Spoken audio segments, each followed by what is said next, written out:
अंजना को एकाएक मारुति के भवन लौट आने का भ्रम होता है, किंतु उसी क्षण मारुति के अचेत शरीर को आकाश से नीचे गिरते देख अंजना बेसुध होकर दौड़ पड़ती है। इधर राहु लंका पहुंचकर लंकेश रावण को पूरी घटना बताता है। दूसरी ओर मारुति का अचेत शरीर दुर्गम पहाड़ियों के गर्भ में समाता जाता है। बेसुध अंजना अपने पुत्र के समीप जाना चाहती है। अब आगे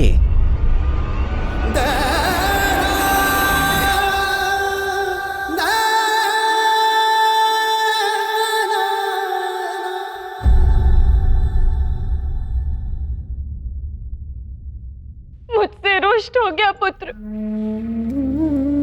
मेरे पास क्यों नहीं आ रहा है?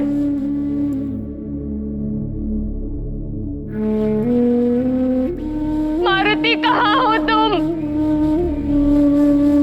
तुम्हें कुछ हो गया है क्या पुत्र?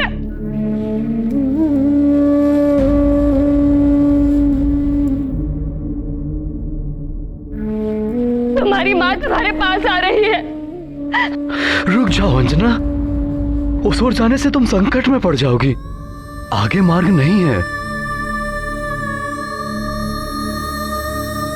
ये क्या हो रहा है? मुझे कुछ समझ नहीं आ रहा। अवश्य ही मारुति को कुछ हो गया है।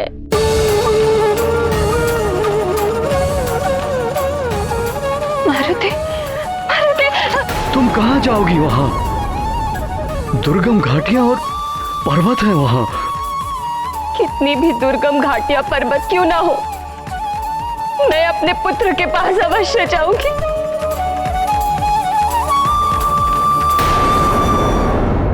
जाने दीजिए मुझे, मेरा पुत्र है वहाँ।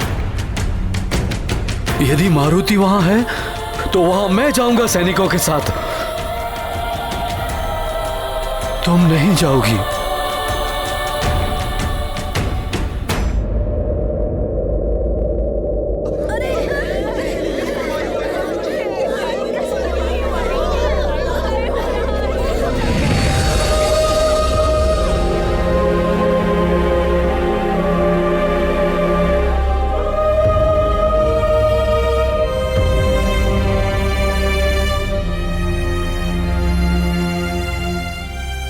आप उस ओर मत जाइए देवी अंजना।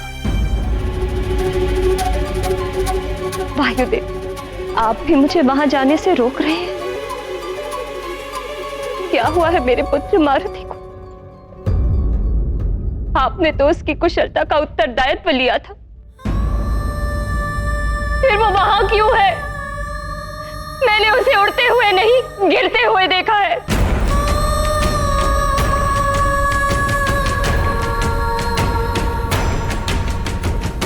सत्य कह रही हूँ वायुदेव,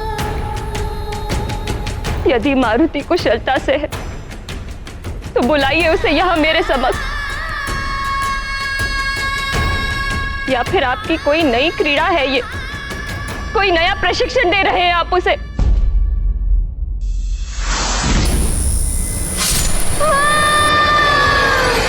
कैसे बताऊं मैं? क्या बताऊं कि मारुति नहीं।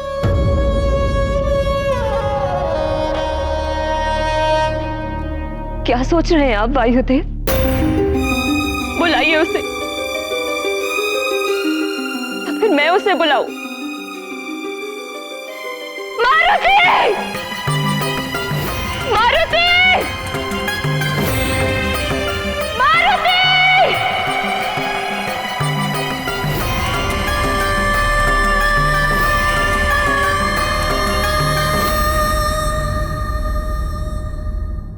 उत्तर क्यों नहीं दे रहा मेरा पुत्र?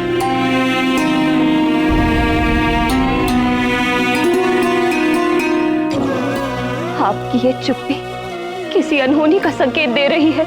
बताइए ना, क्या हुआ है मेरे पुत्र को? वो वहां कैसे गिरा? क्या हुआ है उसे? ऐसा क्या अनर्थ घटित हुआ है मेरे पुत्र के साथ जो आप मेरा सामना करने से बच रहे हैं? कुछ तो बोलिए, बोलिए वायुदेव।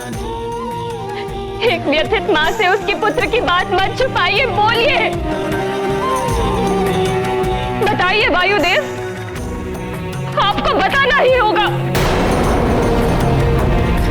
वायुदेव, कहाँ है मेरा पुत्र? बताइए मुझे।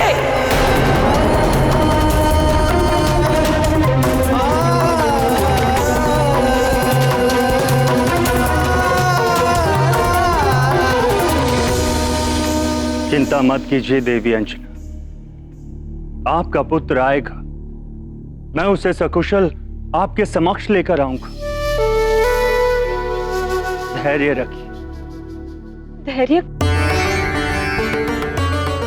धैर्य कैसे रखूं मैं? कब तक रखूं मैं? मैंने अपनी आंखों से अपने पुत्र को आकाश से गिरते हुए देखा है। आप मेरे पुत्र को यहाँ लेकर आइए। मेरी आंखें उसे देखने के लिए तरस रही है। मैं और प्रतीक्षा नहीं कर सकती। ले आइए मेरे मारुति।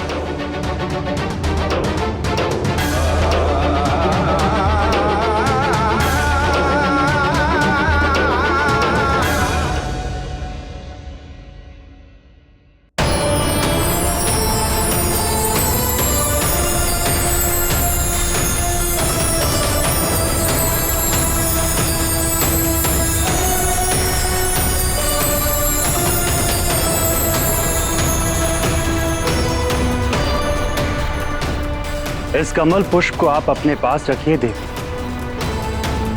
मैं आपके पुत्र को सकुशल आपके समक्ष लेकर आऊं।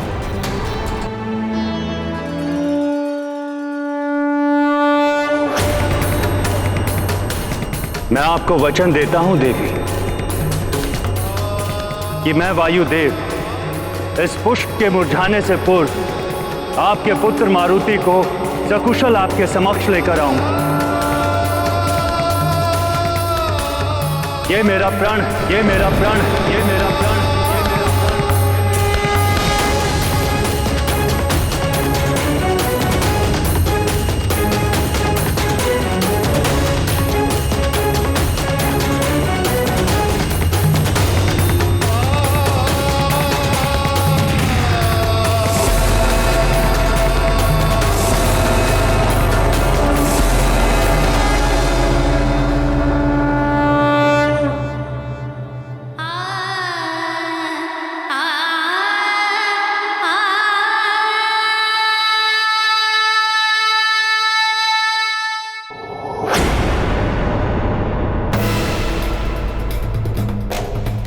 वायुदेव, ये वायुदेव क्या कर रहे हैं? किस अधिकार से वो ये वचन दे रहे हैं उस बालक की मां को कि उसके पुत्र को वो सकुशल वापस लाएंगे? वो मेरे कार्यों में हस्तक्षेप कर रहे हैं। ये अनुचित है। अनुचित कार्य तो आपने किया है देवराज इंद्र। प्रणाम देवगुरु बृहस्पति। कबोध बालक पर वज्र जैसे प्राण घातक अस्त्र से प्रहार किया आपने। आपके हाथ थरथराए नहीं ऐसा करते हुए? अबोध मत कहिए उसे देवगुरु बृहस्पति। यदि वो मुझसे क्षमा मांगता तो मैं ऐसा कभी नहीं करता, किंतु वो एक उद्दंडी बालक था। मैंने जो भी किया वो उचित था। सृष्टि के विधान और नियमों के अनुसार ही मैंने न्याय किया है। न्याय? यदि आप इसे न्याय की संज्ञा दे रहे हैं तो आपके न्याय की परिभाषा में सुधार की आवश्यकता है। न्याय अन्याय का ज्ञान है मुझे देवगुरु बृहस्पति। मैं देवों का राजा देवराज इंद्र हूं। समस्त सृष्टि और प्रकृति को विधान और नियमों के अनुसार संचालित करने का उत्तरदायित्व मेरा ही है। उस बालक ने घोर अपराध किया था। इंद्रदेव,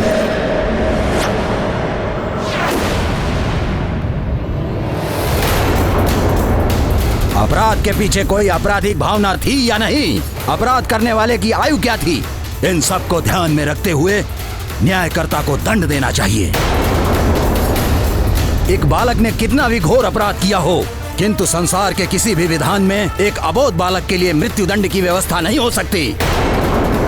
और यदि कोई ऐसा करता है तो वो स्वयं अपराधी माना जाएगा।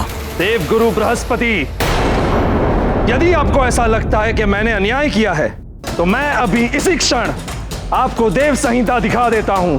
जिसमें कहीं भी कभी भी वयस्क या बालक का उल्लेख ही नहीं किया गया है। प्रकृति के कार्यों में हस्तक्षेप करने वाले को केवल दंड ही मिलता है।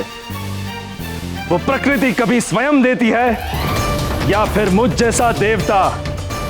यही न्याय व्यवस्था देव संहिता की है। देव सह्याद्री, जाओ जाकर देव संहिता ले आओ और दिखाओ देव गुरु बृहस्पति को, जो स्वयं उन्होंने ब्रह्मदेव के साथ मिलकर बनाई है। अभी प्रमाणित हो जाएगा कि मैं जो कह रहा हूं वो सत्य है या देव गुरु जो कह रहे हैं वो सत्य है। देव संहिता नियमावली का मुझे भली भांति स्मरण है देवराज इंद्र, किंतु एक ऐसा अबोध बालक जिसका जन्म ही देव कार्यों की सिद्धि के लिए हुआ था, उसका अंत करके आपने स्वयं देवों के कार्य को संपन्न करने के मार्ग में बाधा उत्पन्न कर दी है। देवों के कार्यों की चिंता आप न करें देव गुरु, समय आने पर सारे कार्य संपन्न हो जाएंगे। बस बस बस, मैं जितना समझा सकता था आपको उतना मैंने समझा दिया, फिर भी आप स्वयं को उचित ठहरा रहे हैं देवराज इंद्र। मुझ देव गुरु बृहस्पति की बात यदि आपको असत्य प्रतीत हो रही है तो मेरे लिए देव गुरु पद का त्याग ही उचित है।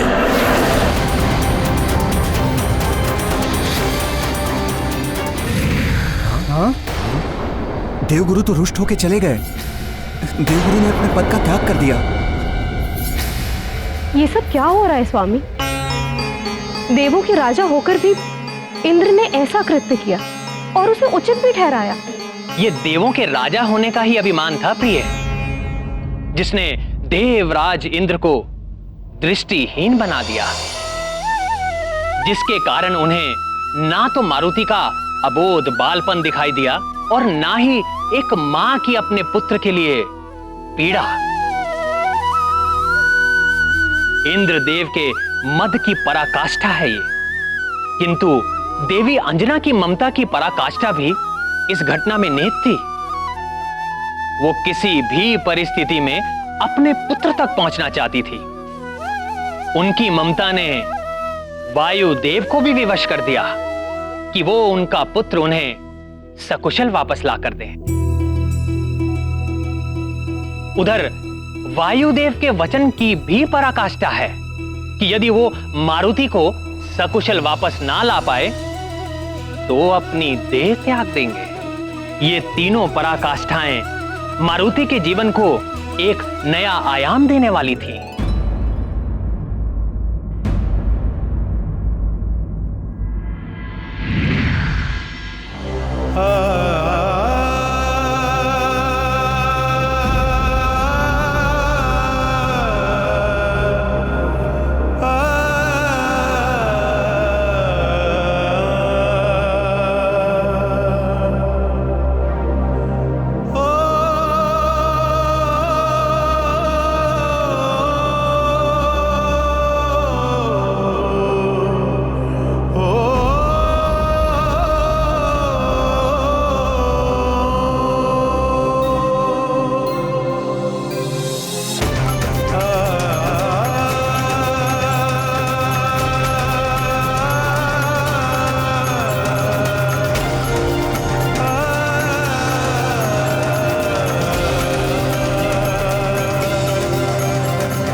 मैंने आपसे कहा था कि मारुति को उड़ना मत सिखाइए, अबोध बालक है। आप बस मेरे पुत्र को लौटा दीजिए मेरे मारुति को। मैं सभी ग्रहों, नक्षत्रों और देवताओं को साक्षी मानकर आपको ये वचन देता हूँ कि मैं स्वयं को समाप्त करके भी आपके पुत्र मारुति को सकुशल वापस लेकर आऊंगा। ये अटल प्रतिज्ञा है मेरी।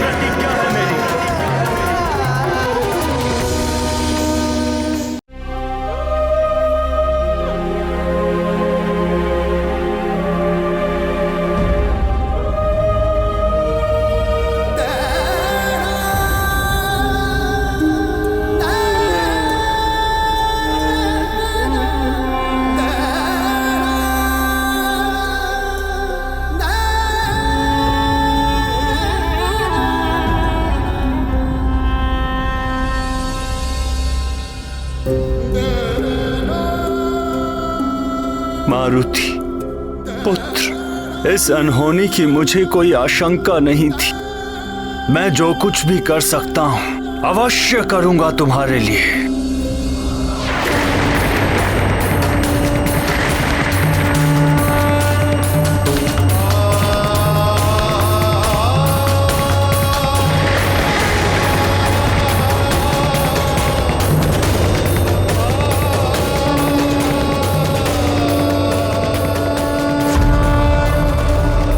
प्रभु, वायुदेव असमंजस में थे कि कहाँ जाए। क्रोध, क्षोभ और अपार दुख, ये अंतर मन की वो स्थितियां हैं जिनमें विवेक भी कार्य करना बंद कर देता है। वही वायुदेव के साथ भी हो रहा था। मारुति को वो पुत्रवत प्रेम करते थे, इसीलिए अपार दुख के सागर में डूब गए थे। किंतु ये भी शाश्वत सत्य है प्रिय, कि विपत्ति और दुख की घड़ी में माता पिता या भाई बंधु ही काम आते हैं। सबको अंतिम आशा अपनों से ही रहती है, इसीलिए कभी भी माता पिता या भाई बंधुओं से मतभेद या मनमुटाव नहीं रखना चाहिए। अंत में वही काम आते हैं। वायुदेव के यदि कोई थे इस संसार में तो वो त्रिदेव ही थे, इसीलिए वो उन्हीं की शरण में गए।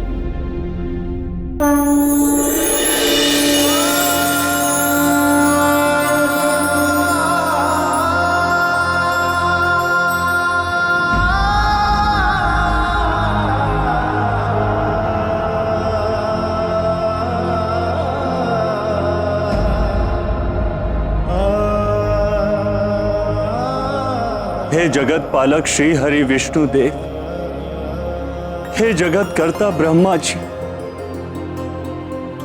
हे देवों के देव महादेव,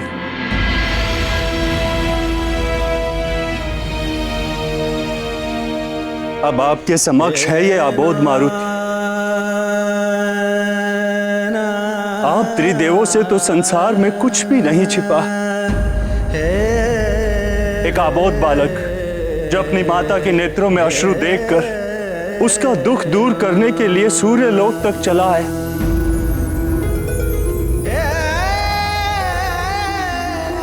मारुति ने तो बालपन में सूर्य को अपना ग्रास बनाया, किंतु इंद्रदेव तो बालक नहीं है, जो उन्हें यह भी ज्ञान नहीं कि एक बालक को कितना दंड देना चाहिए। हे त्रिदेवों, अन्याय हुआ है इस बालक के साथ। इंद्र ने वज्र से प्रहार किया है इस पर।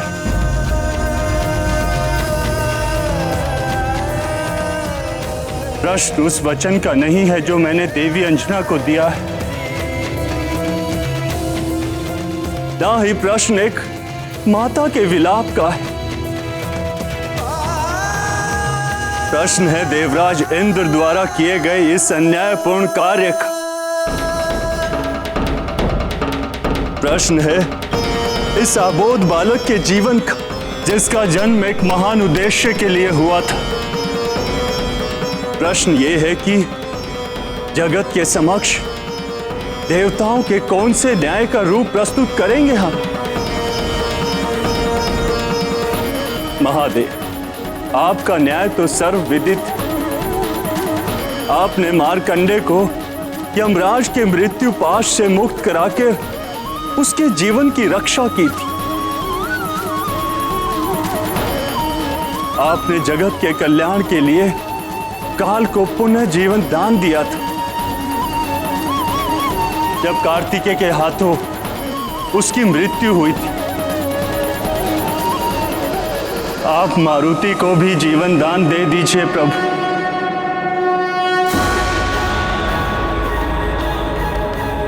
पुनः जीवित कर दीजिए उसे, जीवित कर दीजिए मेरे मारुति को।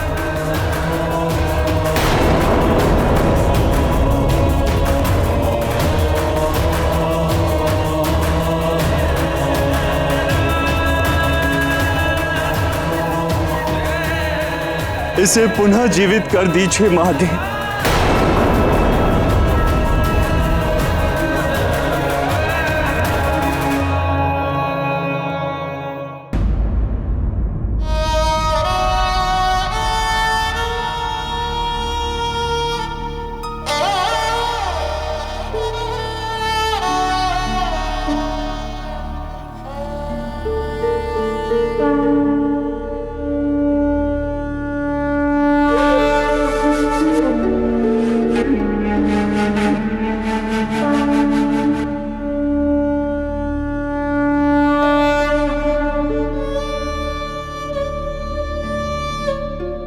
हे भोलेनाथ,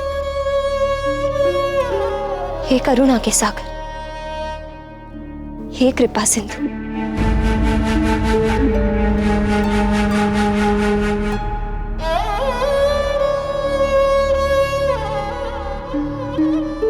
एक समय आपके कृपा प्रसाद के रूप में मारुति मेरे आंचल में आया था।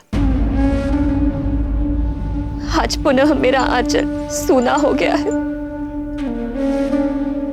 इसे फिर से भर दीजिए भोलेनाथ।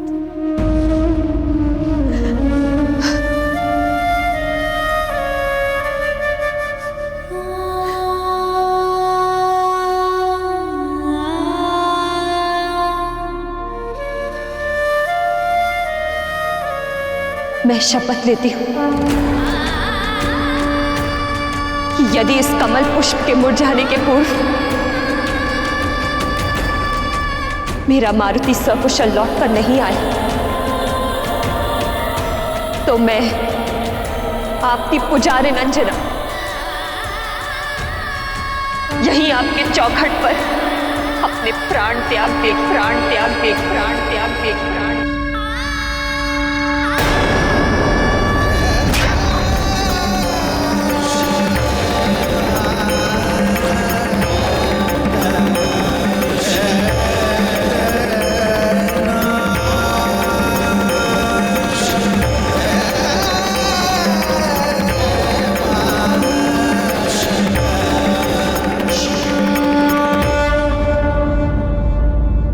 अंजना को एकाएक मारुति के भवन लौट आने का भ्रम होता है, किंतु उसी क्षण मारुति के अचेत शरीर को आकाश से नीचे गिरते देख अंजना बेसुध होकर दौड़ पड़ती है। इधर राहु लंका पहुंचकर लंकेश रावण को पूरी घटना बताता है। दूसरी ओर मारुति का अचेत शरीर दुर्गम पहाड़ियों के गर्भ में समाता जाता है। बेसुध अंजना अपने पुत्र के समीप जाना चाहती है। अब आगे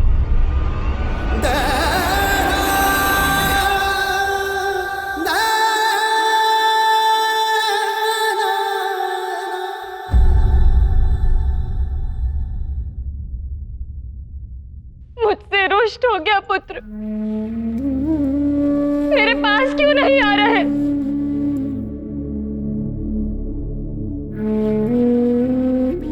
मारुति कहाँ हो तुम? तुम्हें कुछ हो गया है क्या पुत्र?